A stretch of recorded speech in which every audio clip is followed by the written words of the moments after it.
good on the compound. Yes, she did. A little spicy in life.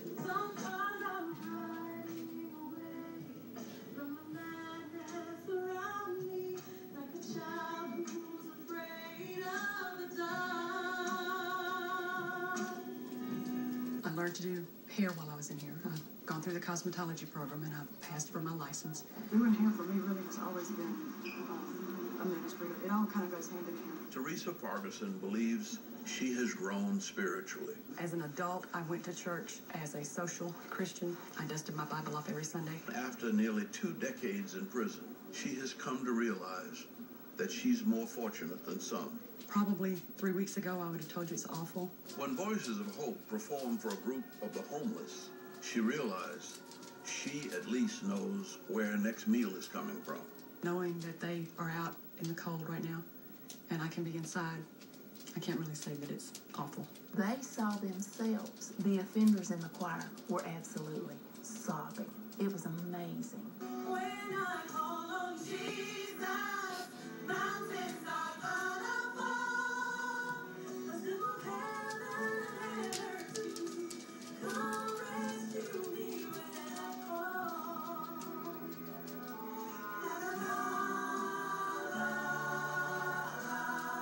Through Chaplain Bishop, I've really learned the difference between just going to church and being church.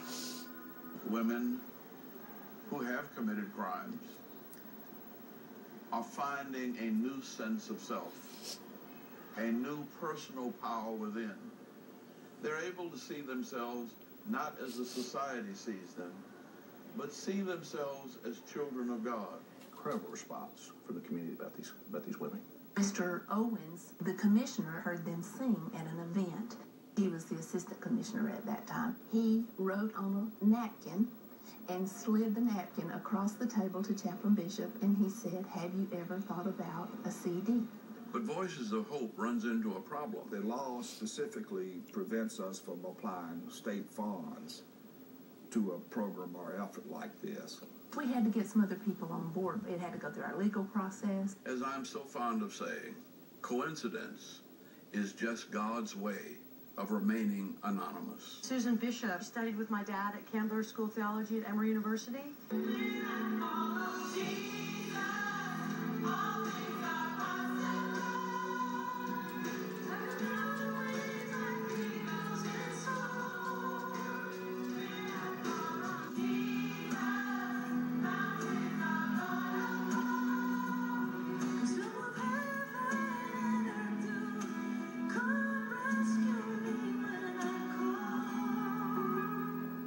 We were able to get the assistance of the Emory University School of Theology to help us produce this album. It was just the right time, and we were able to make that happen. Of course, many, many hours of rehearsal. Ready? 2, 3, 4.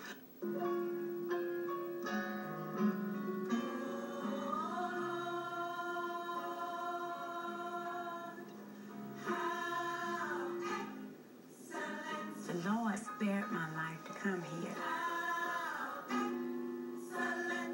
I'm gonna be excellent. I'm setting my standards high, my goals high. I'm not shooting low, I'm shooting high.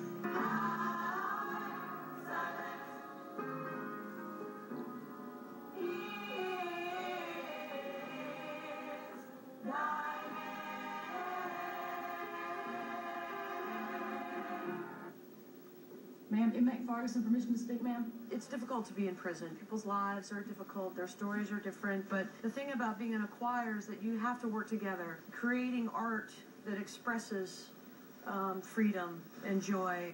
Since being in here, I've actually learned a relationship with Christ. Praise God.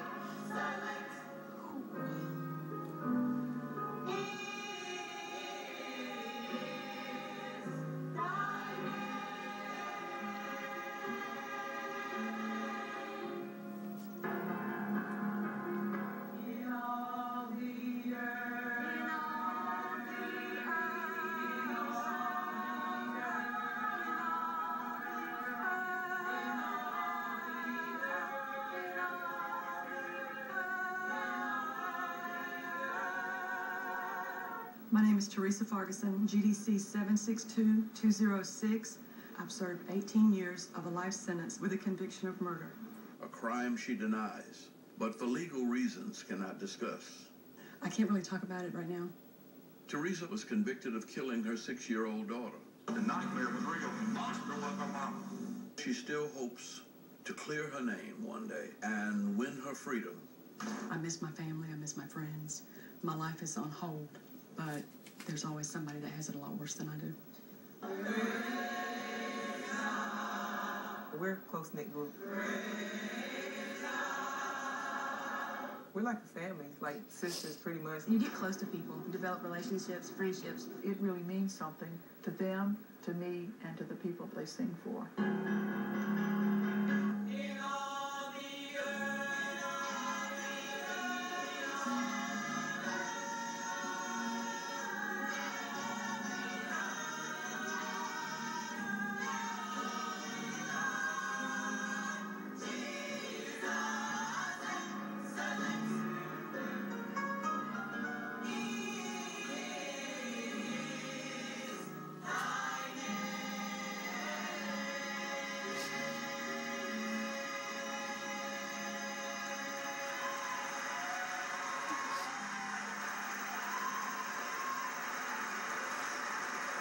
That was a big moment.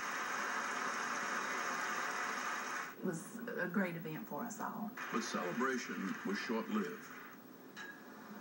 The rumors were true.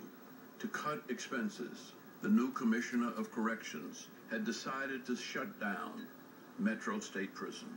We were afraid we were going to get split up and worried about the music ministry coming to an end. Their greatest fear was that voices of hope would be silenced.